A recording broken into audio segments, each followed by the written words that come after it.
No, welcome to the State Department, and apologies, but obviously many of you probably watched the the President's press conference with President Park from South Korea, and wanted to give you a chance to watch that. I have just a few things at the top, and then I'll take your questions. First of all, as many of you were asking me before I came out to brief you, there's been reports about Secretary's possible travel and meetings next week. Here's what I can say at this point, at this juncture. As you know, the Secretary spoke earlier this week about his intention to travel to the region, and I'm talking about the Middle East and the violence, ongoing violence in Jerusalem and elsewhere in Israel. So at this time, I can confirm he's likely to meet with Prime Minister Netanyahu, probably in Germany. But I would stress that we are still finalizing the details to this trip, and that and frankly, I don't have any information on any other stops and meetings he may have. And once we have those details nailed down, of course, we'll inform all of you. So I just wanted to go ahead and confirm that initial part because there were some press reports out about it, just to make your jobs a little bit easier. And once we have, as I said, the rest of that trip fleshed out, we'll of course let you know. Many of you obviously saw this yesterday, but I did want to, as part of the Department of State and also on behalf of the United States government and, frankly, the American people, express our deepest condolences to the family of former Canadian ambassador to Iran, Kenneth Taylor, who, as many of you saw, died yesterday, October 15, 2015. Ambassador Taylor earned the enduring gratitude of the United States of America and was, in fact, awarded the Congressional Gold Medal for his valor and ingenuity in harboring 6 American citizens trapped in Iran in the aftermath of the storming of the American embassy in Tehran on November 4th, 1979, and then ultimately securing their safe return to the United States of America. Ambassador Taylor's courageous actions exemplify the enduring nature of the special relationship that the United States shares with our northern neighbor, Canada. I also want to speak to events in Ethiopia. The U.S. welcomes the news of the Ethiopian Federal High Court's acquittal today of 4 of the Zone 9 bloggers of terrorism charges and its affirmation of their constitutional right to freedom of expression. We believe this is a step in the right direction in creating space for media, civil society, organizations, and independent voices and views which are crucial for democratic progress, development, and economic growth. We'll continue to follow developments in the remaining case before the court, but note that Ethiopia has a judicial process for adjudicating such cases, and it's important that as observers we respect that judicial process. Finally wanted to note that we're concerned, the United States is concerned about the arrest of Manuel Rosales following his return to Venezuela after 6 years in exile. We call on the government of Venezuela to respect due process for Rosales and all others imprisoned on politically motivated charges. The Venezuelan government has an obligation to respect the human rights and fundamental freedoms guaranteed by international law.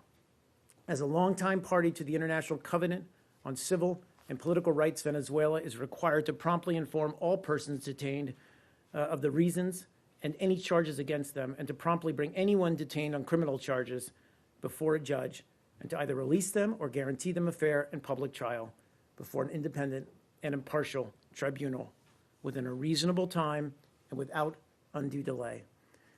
Consistent with the values and the spirit of the Inter-American Democratic Charter, we call upon the government of Venezuela to provide Rosales and others in political opposition with the legal protections and due process to which they are entitled. And I believe that's all I have for you, so I'll go to your questions. Sir? Coming to Afghanistan, when the administration was deliberating whether to keep troops into 2017 or not, at any point were there conversations with the Russians sort of letting them know, giving them a heads up, this is what we're going to do? Did Secretary Kerry reach out to Lavrov at any point in the deliberations? I don't have information to share on our precise conversations with Russia on on our plans in terms of troop commitments to Afghanistan.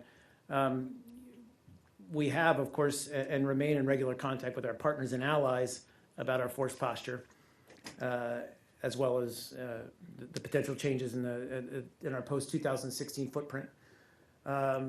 And obviously, that was a matter of discussion last week at the NATO Defense Ministerial in Brussels.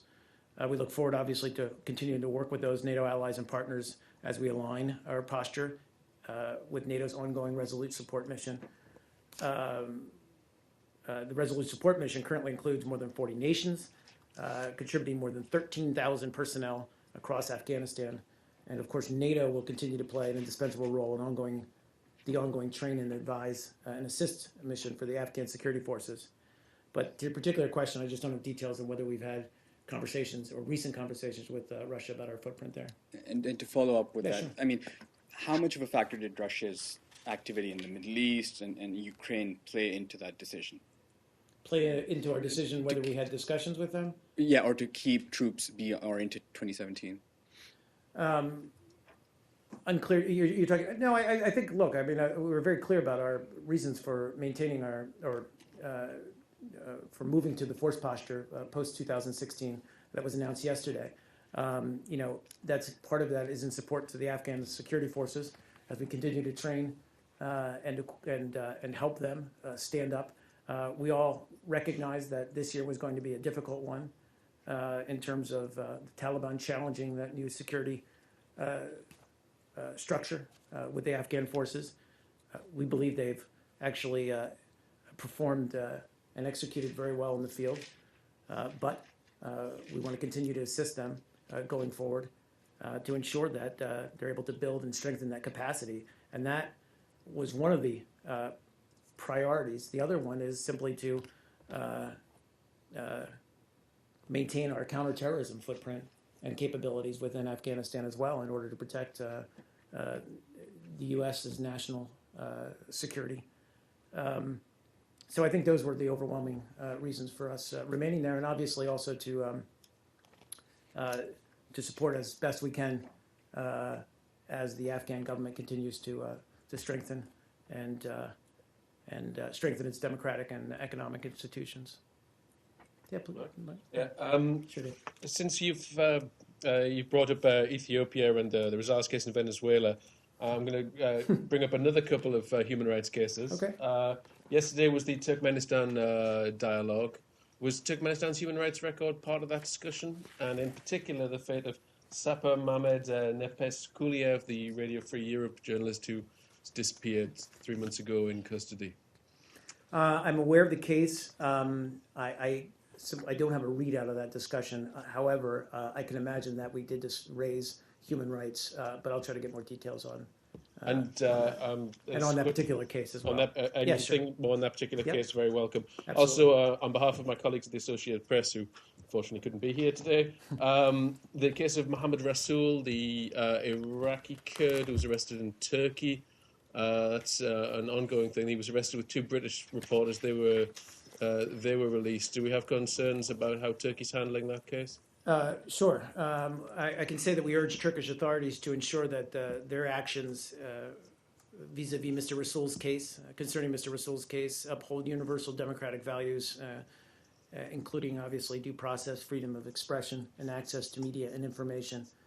And, as we've said before about Turkey, media freedom and due process are key elements in every healthy democracy, and, in fact, are enshrined in Turkey's constitution, in its OSCE commitments, as well as Turkey's international human rights obligations. So I would just underscore our desire to see Mr. Rasool's case hold up to international legal standards as well as human rights standards. Please, go ahead. A couple of questions. One on Afghanistan. Yeah. Given the diplomatic sensitivities surrounding the Kunduz hospital attack, have you had a chance to confirm whether or not, in fact, a U.S. military tank may have gone there and damaged some property somehow, as is alleged by MSF now? Justin, I've seen those reports. I don't have anything to either confirm them or really any more information. If we Okay. get that, I'll obviously share I it mean, with I you. believe And that- I'll also would obviously point you to the Department of Defense. Right. They may have more information on that. But I've just seen the reports at this point. Okay, and on the trip, the elements of the trip that you're confirming, Sure. are you obviously able to say that he's going to meet with Palestinian leadership as well? Do you have a time frame for that to I don't talk right about? now, and that's why I was. Look, I mean, you know, the story leaked out about the Netanyahu meeting. You know, there's obviously you can sort of think about the other components of this trip. We're just not there yet. We haven't firmed up the details, but I did want to confirm that, at least that first part of it. And as I said, as we firm these up, we'll let you guys know. And last one for me, it's sort of random. We asked about this earlier this week, about some sort of Cuban military action in Syria. It's gotten, I mean, you weren't able to confirm questions about that activity earlier in the week. Kirby wasn't, but it's gotten to the point where Senator Grassley has sent a letter to the president asking if he's disappointed by Cuba's decision to move military support with Russia to back Assad. And he's saying flat out that Cuba is acting as a military partner to Russia and Assad. What can you say about this? No disrespect to Senator Grassley, but you said that he was the one who sent a letter to, I'm sorry, I apologize. Yes, Yeah. yes. We just have no reporting whatsoever to corroborate that story, and I'd have to refer you to the Cuban government, I guess, for that kind of corroboration. But we don't. Obviously, we have limited vision on what's going on in parts of Syria. Clearly, given the ongoing conflict there and in that space. But however, we have nothing to corroborate those Have you reports. reached out to the Cuban government about these reports? I'm not aware. I can look into that. Stay in Syria. Stay in Syria. Today, Turkish military forces confirmed that they shut down a Russian a drone, which for now they don't know which country from. Do you have any comment on the issue? Do you know which country may own that particular drone? Nope, don't have anything. I mean, obviously, this is the Turkish military shot it down. I would have to refer you to the Turkish authorities for any details about who it belonged to, what it was doing in that airspace. Do you have any concerns of escalation within the Turkish-Syrian borders with regards to these airspace violations or, unnamed drones or other sort of... Well, of course. I mean, it's one of the things that we've said from here, Secretary said, even the President said, is, we need, certainly with Russia operating in that airspace now, that we need some kind of process set up, some kind of mechanism set up that allows us to, for lack of a better word, deconflict, but to know who's operating where. And that's, frankly, that's the first step we need to get to with in terms of Russia's actions in Syria. But we certainly need that. I mean, that's a matter of safety of our airmen and airwomen. Do you believe those were Russian drones? I don't have any. I Yeah. just don't have any confirmation either way. So About Please. the airdrop that happened a couple of days ago, yeah. it seems like, or would you be able to confirm it, that those 50 tons ammunition, most of them received by the Syrian Kurds, at least PYD leader confirmed that they received most of the or all of the ammunition. Again, I'd refer you to the Department of Defense. What I'm aware of, what we're aware of, is that there was a successful airdrop, as we just said on October 11th, 50 tons of small arms ammunition, but that was directed to Syrian Arab groups whose leaders were appropriately vetted by the United States. But obviously, there's a mix of groups. We've talked about this a lot, fighting fairly effectively against ISIL. This particular airdrop was directed towards those Syrian Arab groups. Please. Clarify one thing Yeah. while we're on Syria. Sure. The president said that the deconfliction talks with Russia have been concluded, but my understanding is that the Pentagon is saying that they're still working out technical language. Yes. So I'm certainly not going to Contradict parse the the president, president's words. Refer you to the Pentagon really on this one because they have the lead obviously on this. my understanding is that they're still finalizing some of the details, but they would know better than I where we're at. I apologize, I just don't have a firm answer. Yeah, sure.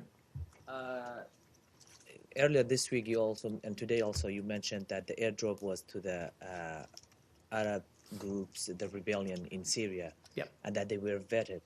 Is there any reason why the YPG leaders were not vetted to get the airdrop also? Why, I'm sorry, why? Well, they were now also vetted Yeah. to get, I mean, what to be in the same sure, category of the sure. Arab groups. I can't speak to again whether whether we're in the process of vetting them, whether they'll receive future airdrops. I can only speak to what the airdrop that was conducted on October 11th. Certainly, we have provided air support, considerable air support for a lot of these groups, including the YPG, as they take the fight to ISIL in northern Syria, and we'll continue to do that. But in terms of actual provision of ammunition and small arms ammunition, I can't speak to whether that'll happen or not. If you discovered that the Arab groups had passed on some or all of this ammunition to the Kurds, would that count against them in future? Would that be seen as breaking the rules? Again, I think that overall what we're trying to accomplish here is these groups operating in northern Syria, Arabs, Syrian Arabs, Syrian Kurds, and others have been effective against ISIL. We're looking to support them. We provided this small arms supply to the Syrian Arab group. I just can't speak to what may happen on the ground, or also what may happen in the future in terms of. But normally, when there's support arms for those supplies, groups. there's an Of end course. user kind of understanding, and if you've No, vetted of course, them, and as I you said, thought it was for they were them. vetted, and I mean, in a way, you're asking me to speculate, and I just can't do that. I mean, we have confidence that this supply run, this ammunition, got to the right people. Please, in the back. Oh, can we done with Syria? That'd be great. It's a different subject. Oh, I'm sorry. Okay, you, and then I promise. Please, that's okay. Since you mentioned the arrest of the Venezuelan politician Manuel Rosales, former Secretary of State Hillary Clinton said today that the Venezuelan democracy is moving backwards. It's a sharing position with the State Department. On the other hand, I believe last week the speaker said that the situation is improving in Venezuela. So I want to know what is your position on that. And if you are, I believe there are some ongoing talks with the Venezuelan government. Is something that you are mentioned to the Venezuelan government? I don't know in which level you are talking to Venezuela. And on the last but not least, if you are talking to the countries in the region in order to assume a common position on that. Well, it's a lot of questions about Venezuela. That's okay. I'll try my best to answer some of them, if not all of them. First of all, I haven't seen Secretary Clinton's remarks, so can't exactly address them. I think as we look towards the December 6th National Assembly elections in Venezuela, our message would be that all Venezuelans deserve to have full confidence in those elections and in that process and in their outcome. Inclusiveness and a level playing field are both key, I think, for free and fair elections. And also, of course, credible and effective international electoral observation. Missions would be another component that we'd like to see. If Venezuela is serious about the legitimacy and having the acceptance of the election results that we believe will lead to greater stability in Venezuela. You had another question there. Oh, about our ongoing talks or discussions. Look, I mean, we've spoken to this before. We remain in regular contact with Venezuela. I can't speak to who's spoken to who most recently or at what level. I can try to get more details for you on that. And on the electoral observation, is something that you are going to raise where? At the Organization of American States in order to try to... I can, possibly. pose the possibly. issue? I mean, I just said it from here, and we'll certainly make that part of our even bilateral discussions, but also I can see us raising it in various fora. Okay, thank you. Yes, sir. Back to Afghanistan. Yeah, sure. the hospital attack. Excuse me, Just, sorry. just to clarify, I was confused. That's Not okay. about the tank report, but about this other AP report that the U.S. knew it was a medical facility. They had been scrutinizing the hospital because they thought it was a Pakistani, operation to coordinate with the Taliban activity. Now, is outside of the military investigation, has the Afghan government, have you seen consequences? Has the Afghan government reached out and said, we want some information from the State Department? From us. Yeah. I'm not aware. I know they're conducting an investigation. And certainly, I think, we would obviously make every effort to cooperate with that. And obviously, we have our own investigation ongoing. I just can't speak to any of the details. I'm aware of some of the reports that you've cited, but I just don't have any more concrete to offer, other than to say that various investigations are ongoing. We'll wait and see what they conclude, and then take it from there. Please. Iran. Okay. Or can we switch there? Yeah. Oh, of course. No, I just didn't hear you. I'm sorry. I know Ambassador Power came out earlier today and spoke about confirmation that Iran had violated the UN resolution with their ballistic missile test. But you spoke earlier this week of the U.S. having distinct domestic authority and the willingness to take appropriate action. Are you at that point where it's the appropriate time to take unilateral action as far as sanctions or any other repercussions? Sure. And you also saw the president spoke to it a little bit in his press conference. Obviously, and you cited Ambassador Power, her remarks that we're in the process of preparing a report, obviously at the to the Security Council's Iran Sanctions Committee, and in the coming days we're going to raise the matter directly with our Security Council colleagues. We're going to continue to press the Security Council at that level for an appropriate response. I can't say, as you mentioned in your question, we do have these bilateral mechanisms in place to sanction. I can't announce anything or say that we're going to take action immediately, but certainly we reserve, the right to do so. I think we're just going to wait to play this out in the Security Council, but obviously at the same time we'll evaluate on the bilateral level what we need to do. Can I go to China? Of course.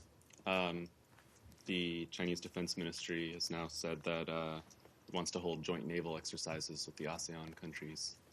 What's your response to that? This is, you're speaking to the China, the Beijing hosted event with ASEAN nations. Yes, meeting? Okay. The Chinese Defense Ministry Sure. said that it wants to hold joint naval exercises in the South China Sea with ASEAN countries.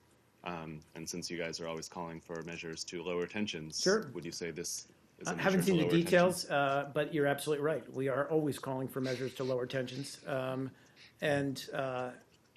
We certainly welcome and support ASEAN's call for negotiations toward a code of conduct. We'd like to see that intensified.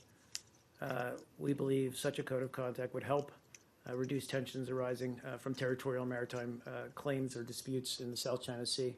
As to the specific details of this kind of joint naval exercises that you've raised or you said was announced, I'd have to get more details into it. It's China's right to propose these kinds of joint exercises. Our major concern about South China Sea remains freedom of navigation and law of the sea, and that we see a de-escalation in tensions in the area. So if that supported that, then we would be amenable to it. But I just don't know the details. Do you think the fact that they're calling for something like this in an area that they consider to be their sovereign territory is a positive sign? Again, I'd have to look into it. I'd have to see what they're in fact proposing. If it were something that we believed would de-escalate the situation there, that would help reduce tensions, that would help clarify China's intent, I think we would welcome that, but we just don't know yet. Yeah, in the back, please. We know in Kurdistan there are challenging times facing the political parties the question is how important the stability of KRG is for USA.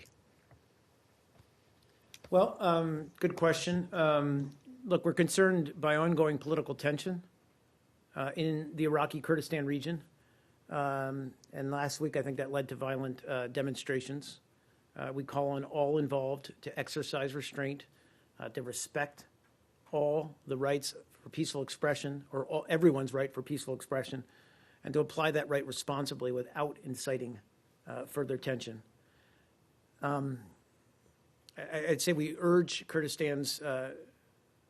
Kurdistan region's political parties to work constructively together, to show maximum flexibility, to resolve their differences as quickly as possible.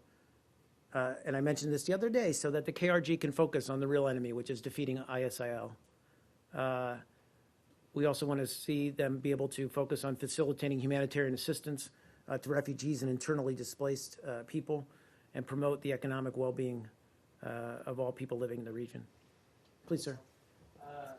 In this case, that you last week, I think earlier this week also, you mentioned that they have to focus on the other issues such as ISIS, but it seems they don't, because a few days ago, several Peshmerga officers were fired because of their political affiliation with one of the parties. And units of Peshmerga deployed in between the cities, reestablishing the civil war borders between KDP and PUK areas. So these is going to have an impact, a negative impact on the war against ISIS. Is there any room for the United States, either intervention or, whatever, helping them to resolve the issue? Are you going to do the same thing that you did several weeks ago, sending them the presidential envoy? Right. Well, we've been engaged, as you mentioned, and we continue to be in contact with senior Iraqi Kurdish leaders, frankly, to encourage them to resolve their differences through direct dialogue and in a peaceful manner. That's absolutely paramount.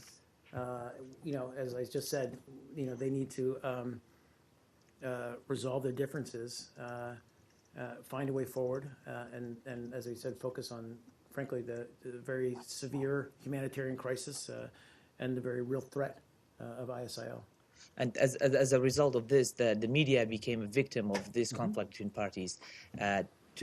Up to date, my NRT TV channels offices remain closed in Erbil and Duhok. And my colleagues, they are all stuck in Suleimania. They are not allowed to return to the cities, Erbil and Duhok. And activists were prevented entering Erbil by KDP forces.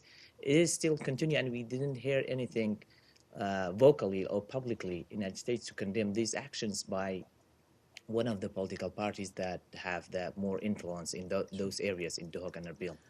Well, look, I mean, we condemn any kind of action against a free and independent media.